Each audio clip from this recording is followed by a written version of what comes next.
Міржақып Дулатовтың «Оян қазақ» дегендегісі деп айтқысы келгені, сенің физикалық денедегі оянуыңды емес, сана деңгейіндегі оянуыңды айтқысы келген, соны жеткізгісі келген.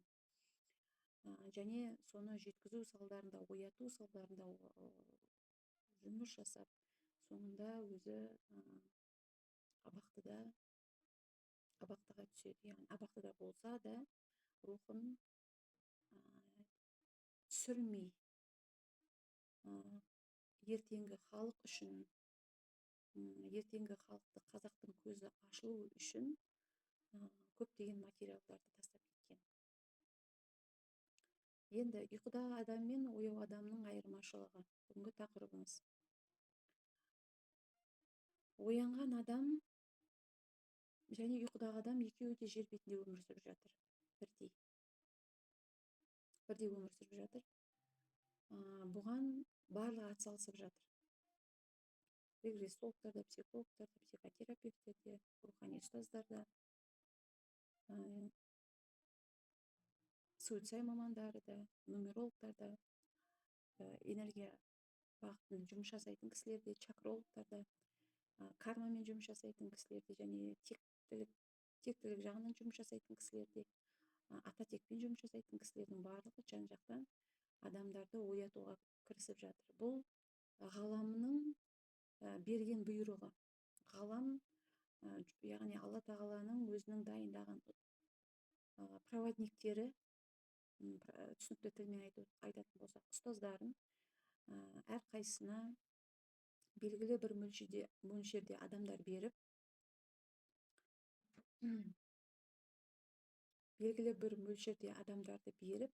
оянуына көмектесіңдер деп бөліп беріп жатыр. Мынандай дүние бар. Әлемде жалпы ояну үшін сіздер ұнатпайтын, мысалы, енді ауыр болса да айтайын, догматикаға түсіп кеткен адамдар. Догматика дегеніміз діннің ең шыңына жеткен адамдар, яғни догматикамен өмір сүретін адамдар, бұл не істейді? Басқа ілімдерді жоққа шығарады. Ол күнә дейді, ол қате дейді, ол харам дейді, өйткені уағызшылар солай жеткізген. Ол кісілер күнәлі емес. Жай ғана білмей қалған үшін күнәлі емес. Кішігірім, жалпы сіздер көзқарастарыңызды, саналарыңызды ашу мақсатында мен ояну туралы о баста не үшін біз оянуымыз керек, осыған тоқтала кетейін. Жалпы жер бетінде Алла тағаланың жаратқан мынанша діні бар. Соның ішінде біз ислам дінін ғана қабылдаймыз. Біз ислам дінін жүрміз, мұсылмандар ислам дінін жүреді. Және бұл тек қана Қазақстанда емес, Пакистанда, Сауд Арабиясында, Сингапурда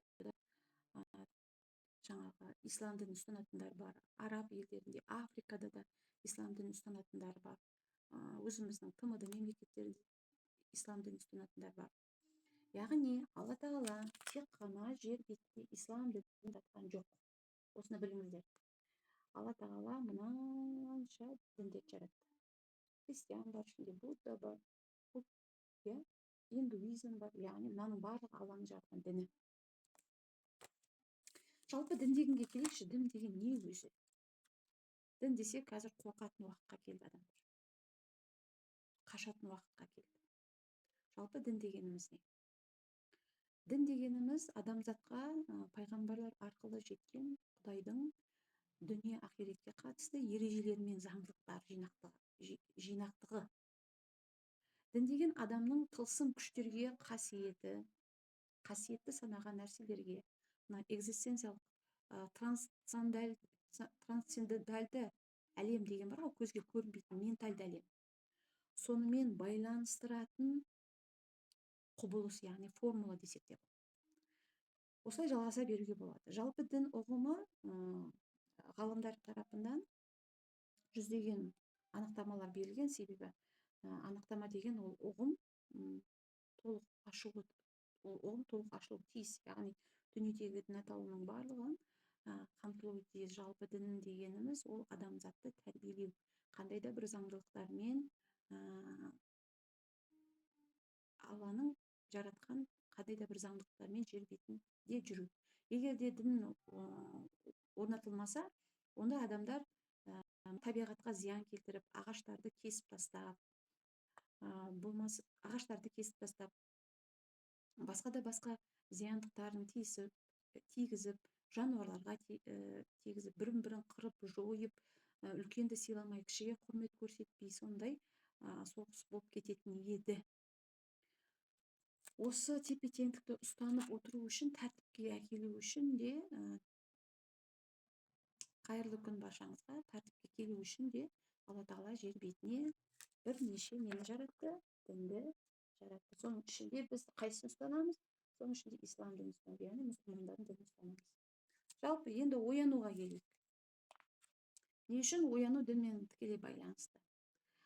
Адам о баста білім алған кезде білімі төрт түрге бөлінеді. Бірінші шариғи білім, тарихат білімі, одан кейін мағрифат білімі және ақиқат білімі. Яғни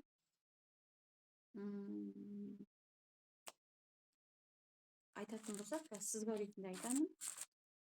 Сіз өзіңізді таныңыз, сіз қай білімде жүрсіз, және ол білімдегі адамдар нені білуі керек? Нені біледі ол адамдар? Соған тоқтала кетейік. Егер де сіздерге сәлеметсіздер, кері байланысты беріп қойыңыздар. Егер де сіздерге бұл менің беріп жатқан ақпаратым керек болса, маңызды болса, әрі қарай жалғастырайын. Жоқ, бізге бұл тақырып ашпай қойыңыз, болмаса мен білгім келмейді десеңіздер, оған да кері байланыс беріп қойыңыздар.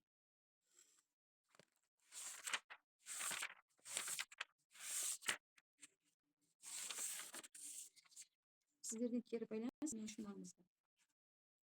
Өйткені менің алдымдағы отырған күнделікті көретін көрермендерім сана деңгейі қай жердің сабағын айтуым керек, маған да өте маңызды. Сол үшін сіздердің бұл ақпарат сіздерге керек пе, керек емес пе, біліп отыруым керек.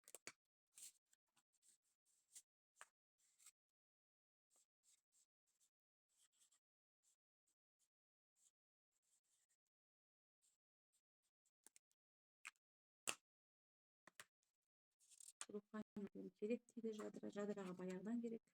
Жадыра баяғыдан біледі бұны. Білгіміз келеді дейді бота. Бота да мені бұрыннан таниды.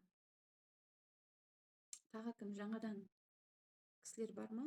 Білгіміз келетін дейтін. Қағаз қалам алып отырыңыздар, қыздар. Бұл ақпарат ешқандай жерде айтыла бермейді. Бұл құпия ақпараттар. Сондықтан да жазып алғандарыңыз дұрыс. Өйткені мен бір-ақ рет айтам, менің бүгінгі тақырыбым ертең қайталанбайды, білесіздер.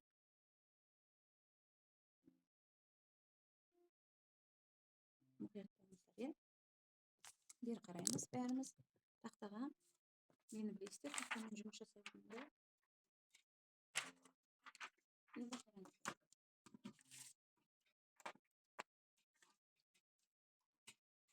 Адам баласында, яғни үй деп алатын болсақ, мынау білімді үй деп алатын болсақ, егер де адам баласында мына шариғи білім болмаса, яғни бұл фундамент болмаса, мына үй тұрғызылмайды. Тура сол секілді шариғи білім адамдарда болу керек. Шариғаттың білімі адамдарда. Тем более жаңағы мен көрсеткізген сіздерге. Біз айттым ғой, Алла Тағала жер бетінде бірнеше дінді жаратты, соның ішінде біз ислам дінімен жүреміз. Мұсылмандармыз. Енді мұсылман болатын болсақ, біздің оянғанымыз дінге не қатысы бар десеңіздер, басынан бастап айтып жатырмын қыздар сіздерге. Ояну не үшін керек, оянбау не үшін керек? Мынау фундамент болмас еді, фундаменті болмаса үй болмас еді. Фундаментін құратын ең бірінші шариғи білім, яғни шариғаттың білімі. Шариғаттың білімі дегеніміз не? Яғни шариғаттың білімі бұл өмірлік жолдарыңызды дұрыс бұрысын анықтау. Яғни исламның сыртқы заңдылықтары бар, бұның ішінің өзіне кірсек кәдімгі бір институт. Бұл шариғи біліммен қазір бар ғой, Нұр Мүбәрак мешіті бар, сол жақта үйретеді. Турцияда, Стамбулда шариғи білімді үйрететін арнайы орындар бар. Мынау шариғи білімнің өзі бір институт кәдімгідей. Тарихаттың өзі бір институт. Үлкен тарихы бар. Бәленбай ғасырдан бері тарихы бар бір институт. Мағрифаттың өзі де бір институт. Ақиқаттың өзі де бір институт. Енді адам шариғи білімдерді білмей бірден ақиқатты біліп кетпейді. Шариғи білімді білмей адам бірден тарихатты, мағрифатты біліп кетпейді. Адамға ең бірінші керегі шариғи білімдер. Шариғи білімнің өзі екіге бөлінеді, ішкі және сыртқы. Қысқа нұсқа айта кетейін. Яғни исламда оның сыртқы, ішкі заңдылықтары бар, ережелері бар. Мысалы, оның сыртқы заңдылықтары біздің намаз оқу, сіздер бастарыңыздан өткіздіңіздер ме? Кейбір кісілер намазды оқып, тастап кеткен кісілер бар. Я, сіздер өттіңіздер. Яғни сіздер шариғи білімнен өттіңіздер деген сөз. Кейбір кісілер бар, әлі оқып жатыр, я. Яғни исламның сыртқы заңдылықтары, намаз, зекет, халал өмір сүру, адалдық, яғни тәртіп, бұл шариғаттың іргетасы. Іргетасы жоқ жерде сіздің санаңызда мына ақиқатқа жету деген дүние болмайды. Сол үшін де сіздер шариғи білімді аласыздар. Енді шариғи білімнің өзі де ішкі сыртқы деп бөлінеді деп айтып отырмыз. Оны мынау кейін алсаңыздар көре жатарсыздар. Ихсан рухани тәрбие кітабы бар, қалың өте, өзі де салмағы да ауыр, Құран кітап секілді. Пайғамбарлардың аттары өте жиі жазылған. Сол кітаптан алып отырмын мен бұл білімді. Бірақ мен толықтай былай оқып болғаннан кейін бар осындай тұжырымдамаға келіп отырмын. Нақты былай тура осы мен көрсеткендей жазылмаған. Менің түсінігім, мен түсінгенімді сіздерге жеткізіп отырмын. Яғни біз шариғаттың білімін алмай, сіздер исламның ішкі сыртқы білімін алмай тарихатқа өте алмайсыздар. Ал тарихат дегеніміз не? Тарихат деген сол рухани жол. Бұл рухани жол іздеп жүрген адамдар. Мысалы, сіздер мені көресіздер, басқа ұстаздарды көресіздер, Санжар Керімбай ағаны көресіздер. Яғни сіздер Алмас Ақын деген ұстаз бар. Тағы кімдерді көресіздер? Ұстаздарыңыз көп қой. Тарихат жолында жүрген кісілердің барлығына ұстаздары бар. Бұл адамның ішкі жан дүниесінің тәрбие жолы. Адамды нәпсісін тәрбиелейтін жол. Яғни ол жерде көбінесе рухани жаттығулар жасалады тарихатта. Нәпсісімен күреседі. Ұстаздардан білім алады, тәрбие алады. Жүрегін тазалайды. Тарихатта. Жазып алып отырсыздар ма? Жазып алып отырсаңыздар, кері байланыс беріп қойыңыздар. Жазып алып отырсаңыздар, кері байланыс беріп қойыңыздар. Енді келесі өздеріңізді танып отырыңыздар, сіздер қай жолдасыздар? Келесі мағрипат. Мағрипатта не істейміз? Мағрипат дегеніміз ол, яғни ішкі саясат. Алланы сыртқы білімімен емес, мен Алланы танимын деп, намазбен, зекетпен, садақа берумен, жақсылық жасаумен емес, ол уже жоғары кетіп бара жатыр. Көрдіңіздер ме? Таза Алланы жүрекпен сезу және 24-те 7 Алламен болу.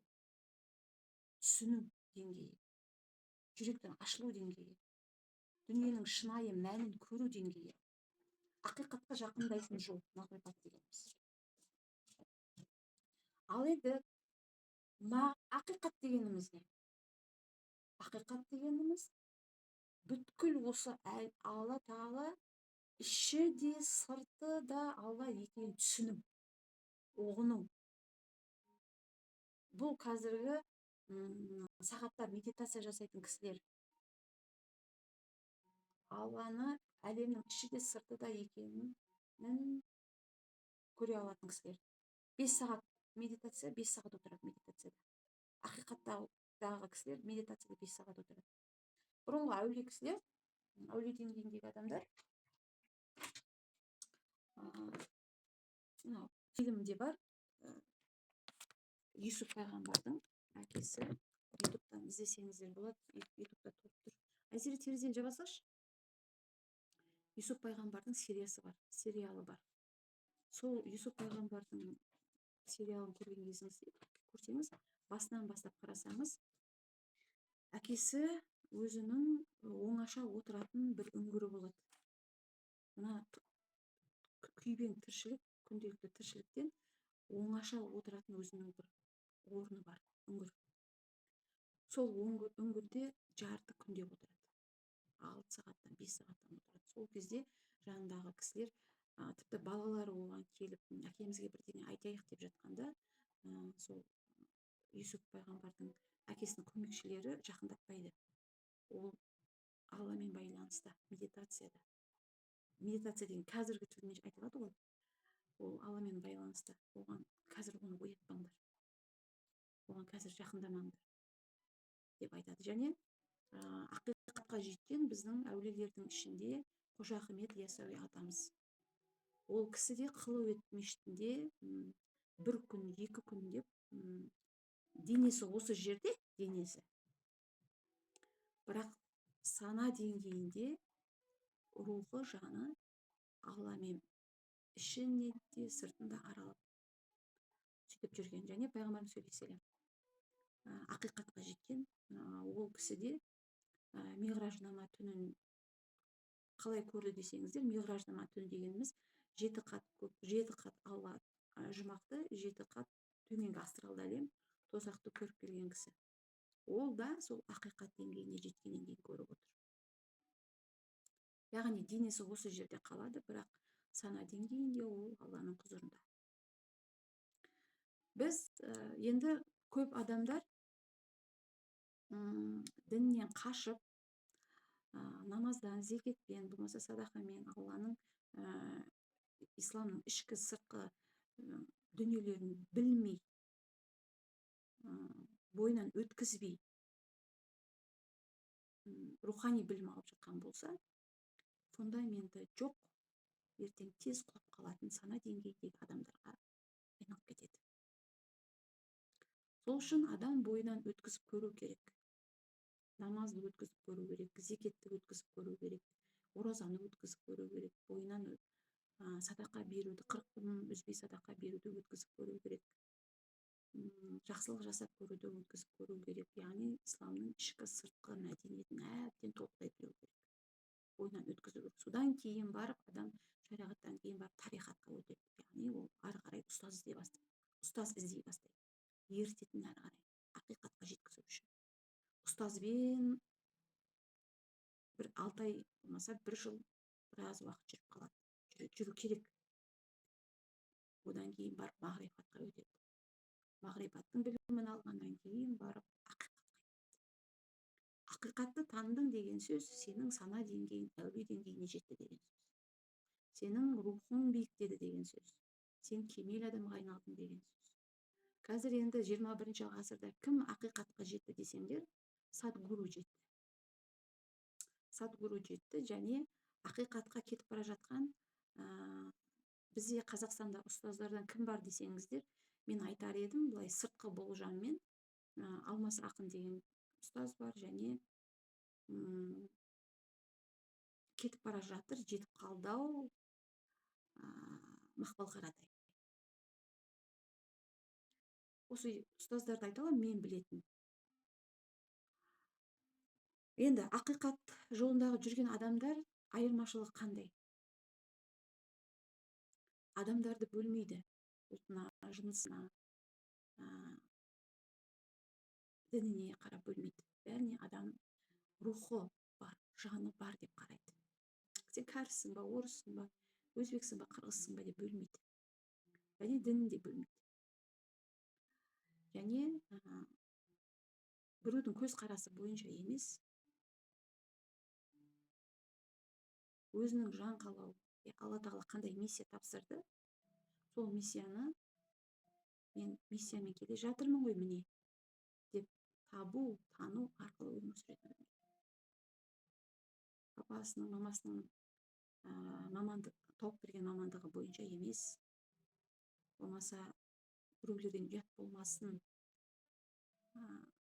туускандарымдан уят болмасын, жакындарымдан уят болмасын деген мамандыкпен эмес, өзүн шын тааний алган адамдар акыйкат жолунда.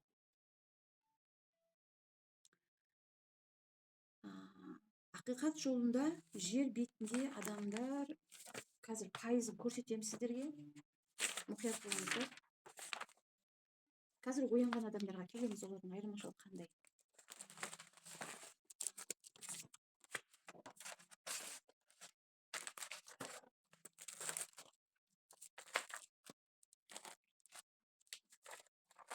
Жазып алып отырсыздар ма, қыздар? Егер жазып алып отырсаңыздар, мен де қуанып қалар едім. Енді қараңыздар. Жер бетінде ақиқат жолына жеткен адамдардың саны аз. Мынау ақиқатқа жету жолында адамдар біраз жолдан өтеді. Біздер мынау жан-жақтан сіздер көріп жатқан, біреулеріңіз нумерологты көресіздер, біреулеріңіз суицидті көріп жатсыздар, біреулеріңіз регрессологты көріп жатырсыздар, біреулеріңіз энергиямен жұмыс жасайтын адамды, біреулеріңіз чакрологты көріп жатырсыздар. Бұның барлығы дұрыс. Бұның барлығы жақсы. Ешқайсысы қате емес. Ешқайсысы қате емес. Сіздің жүрегіңіз қайсы арқылы өскенін қалап тұр, жаныңыз қайсы арқылы жоғарылаған қалап тұр. Мүмкін сіз намаз арқылы, шариғат білім арқылы жүрегіңіз қалап тұрған шығар. Мүмкін біреуіңіз суицид арқылы жүрегіңіз қалап тұрған шығар. Мүмкін біреуіңіз нумеролог арқылы қалап тұрған шығар. Әлемде мынау дұрыс, мынау бұрыс деген нәрсе жоқ. Сізді таңдадыңыз ба, жүрегіңіз қайсысын таңдады, сол дұрыс. Өйткені Алла Тағала о баста ешқашан ештеңеден жаратылмаған, о бастан бар зат, нұр, бар нұр. Ол нұрдан бөлінді рух. Рух бөлінді жанға. Жан тәнді таңдады. Жан тәнді таңдады. Олай болса, Алланың бәріміз бір бөлшегіміз. Частичкасымыз бәрімізде. Космо энергияны қалап жүрсеңіз, соны жүрегіңіз қалап тұрма, сол арқылы барыңыз. Және жылдамдатыңыз. Тоқтамаңыз. Үлгеріңіз. Өйткені кім оянбайды, ол адамдар ертең 100-ге келгенде қайтыс болады ғой. Келесі воплощениеге денені таңдамайды. Өйткені оянбаған адамды келесі эра, келесі ғасыр таңдамайды. Тек оянған адамдарды ғана келесі эраға өткізеді. Сол үшін ақырғы уақыт, мынау 2025 ақырғы уақыт. Тез-тез ояныңдар. Тез-тез оянып, кім қалай жүргісі келеді, кім қалай барғысы келеді, кім нені білгісі келеді, жабысып ұстаздардан ұстап, мынау тарихатта жүрсіңдер ғой, ұстаздардан ұстап, тез оянып, саналарыңызды жоғары көтеріп алыңыздар. Кім оянбайды? Кім ұйқыда? Міржақып Дулатов ағамыз айтқандай, оян қазақ деді ғой, кім ұйқыда? Жүре бересіздер осылай. Ештеңе болмайды сіздерге. Бірақ жаныңыз, ертең денеңізді тастап, жаныңыз ұшпай ма? Мындай бір кусок жан, бір кусок нұр, жаныңыз ұшпай ма? Ол келесіде қайтадан келу керек. сол кезде Алла тағала оянбаған адамдардың жанын келесі воплощениеге өткізбейді. Өйткені оларға 21 ғасырда мүмкіндік беріп жатыр. Міне ұстаздар көп, жан-жақтан, бір ғана психологтар емес, рухани психологтар, космоэнергетик дейсің ба, чакролог дейсің ба, тектану сабағынан беретін ұстаз дейсің ба, ата текпен жұмыс жасайтын кісі дейсің ба, суицид дейсің ба, нумеролог дейсің ба, кімді қалап тұрсың? Етегінен ұста деп тұр. Әдейі жіберіп жатыр солардың барлығы. Әдейі көбейтіп жатыр қыздар. Олар көбейіп кетті демеңіздер. Ғаламның заңдылығы Алла тағалаға ешкім қарсы келе алмайды. Ол біздің қалауымыздан болып жатқан жоқ. Олардың ойына сондай дүние салды, сен сондай боласың, адамдарды оятасың деп. Өйткені тек қана 21 ғасырға дейін дінмен келді бәрі, шариғи біліммен келді. Қазір адамдар шариғи білімнен, яғни дін бұрмалап кеткеннен кейін, адамдар адаса бастады. Түсінбей қалды. Қайсы дұрыс, қайсы бұрыс білмей қалды. Алла тағала не істеді? 21 ғасырда, 21 ғасыр заманына сай білімдерді жіберді. Сол білім бойынша сіздерді ояту керек. Енді ояну үшін не істеу керек? Қағаз қалам алыңыздар, жазып алыңыздар. Өйткені бұның жолы өте үлкен. Оянған адамдар қандай болады? Ұйқыдағы адамдар қандай болады? Жазып алыңыздар. Сіздер оянсаңыздар болды, әулеттеріңізде бір адам оянса болды. Әулетте бір адам оянса 90 өз жұртың бар, нағашы жұртың бар, қайын жұртың бар, бәрі оянып кетеді. Сенің ата тегің оянып кетеді. Өйткені сенің ата тегің сенен бөлек емес, сенің ДНК-ңда. Сенің ата тегің бөлек емес, сенің ДНК-ңда. Сенің ДНК кодталған, кодированный коды бар сенің. Қаныңда кодтар бар, яғни әріптер бар, сандар бар, цифрлар бар.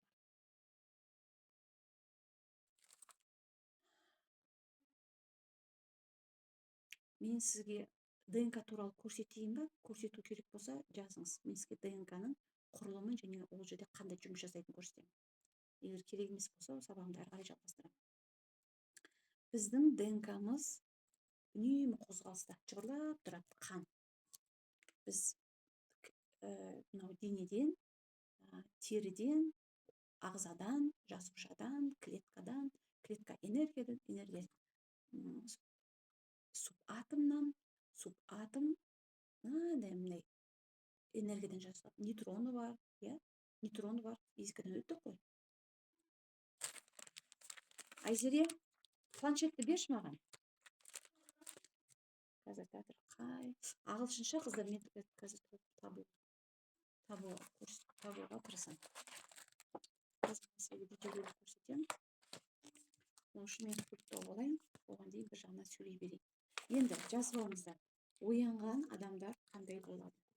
Мен қыздар бір-ақ рет айтамын бұл тақырыпты, бір-ақ рет айтамын. Оянбаған адамдар сөйтіп айтады, қайшы дейді. Қайшы болса қайшы. Оларды да жаратқан санды жаратпаса, сен өзіңнің тарихыңды білмейсің. Қай жылы, қай ғасыр, қай күні, кім келген, кім болғанын білмейсің. Санды жаратқанда ал қыздар, өтініш, анау неге кітапты ашып, мен сіздерге дәлелдеме, мен жақсы көремін, қазір айтып беремін, дәлелдеме айтып берейінші. Алла тағала былай дейді, мына әлемнің мені мына кітапты айтады.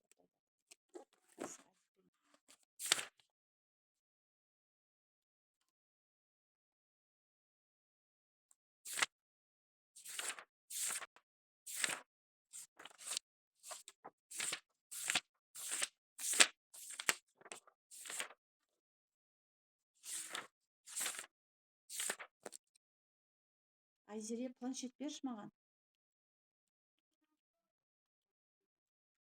Мен бір қандай да бір секунд, жоқ, минут аламын.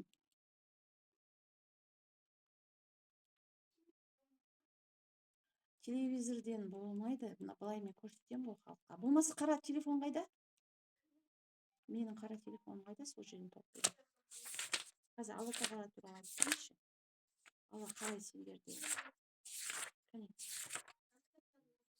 Ой, айтпа сол. Айтпа, мен сондай не болып жатырмын ғой? Әлем болып жатырмын ғой.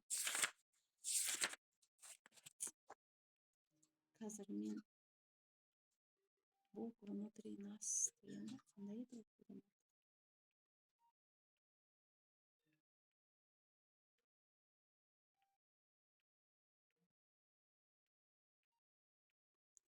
Ерінбесек, уақыт бөлсек, біз бәріне қол жеткіземіз. Біздің қателігіміз, біз уақыт бөлгіміз келмейді. Біз энергия бөлгіміз келмейді. Ізденгіміз келмейді. Өйткені адамның миы сондай. Ол ойланғысы келмейді адамның миы.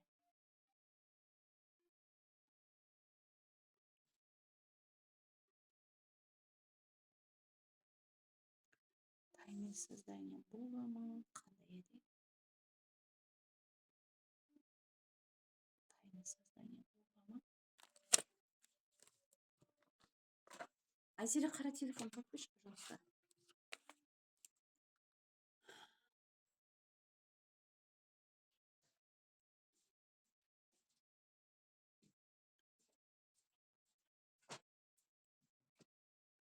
Мен айтайын ба, қыздар, сендерге? Мен сендерге көрсететін кезде газ тауып берем.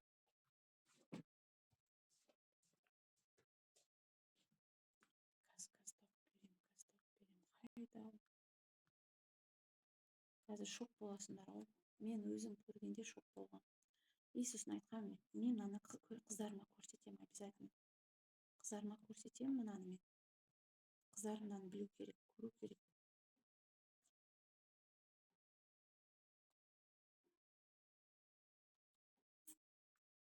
Юнуктікі ме?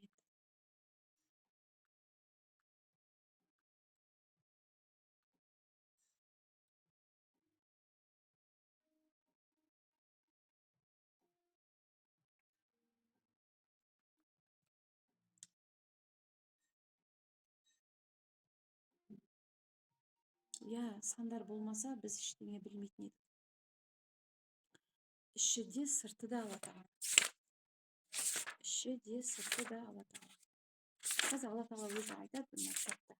Мына әлемнің іші де, сырты да менмін деп жазған жері барды.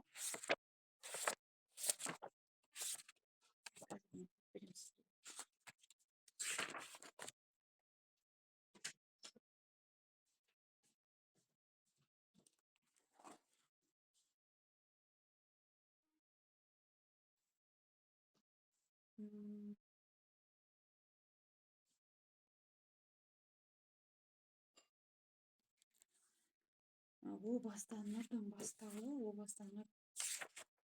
Не былай да? Былай.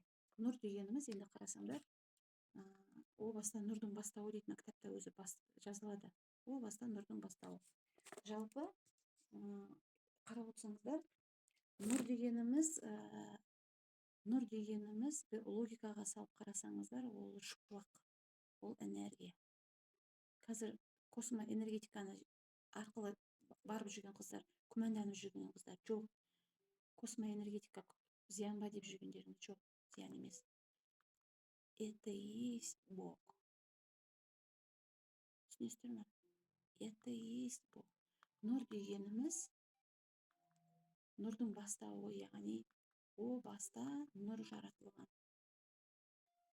О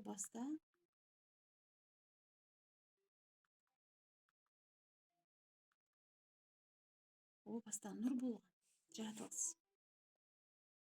Әу баста мінсіз, мекенсіз, мысалсыз, барлығымен бірлігіне ой жетпеген ұлы Алла бисмиллахир-рахманир-рахим деді де, ол сол заматта бір тамшы нұрға айналды. Тағы да көрсетейін ба дәлелдеп?